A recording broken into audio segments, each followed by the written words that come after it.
இந்த சுதந்திர தின விழா டெல்லி பட்டணத்தில் மாண்புமிகு பாரத பிரதமர் நரேந்திர மோடி அவர்களால் கொடியேற்றப்பட்டு அதனைத் தொடர்ந்து இன்று எல்லா மாநிலங்களிலும் கொடியேற்றுகிற நிகழ்வில் இன்றைக்கு நமது கமலாலயத்திலும் இந்த நிகழ்வு மிகவும் சிறப்பான முறையில் நடைபெற்றுக் கொண்டிருக்கிறது.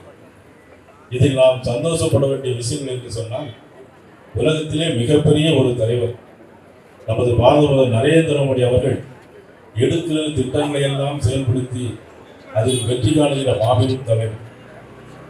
பொருளாதாரத்திலும் சரி, இன்றைக்கு இந்தியாவை 4வது இடத்திற்கு உயர்த்தி காட்டிய மாபெரும் தலைவர்.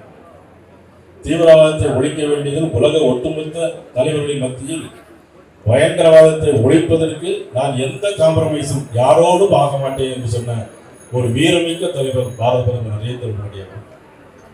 பகல்காம் தாக்குதலாக இருந்தாலும் சரி, சிந்தூர் ஆபரேஷன் மூலமாக வெற்றி கண்டு, அது மட்டுமல்ல எல்லா மாநிலங்களிலும் செல்வதை காட்டிலும் தமிழ்நாட்டிற்கு அதிக கவனம் கொடுத்து வருகின்ற மாபெரும் தலைவர்.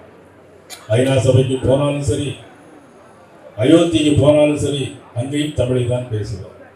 காசி தமிழ் சங்கம் கண்டவர், குஜராத் தமிழ் சங்கம் கண்டவர்.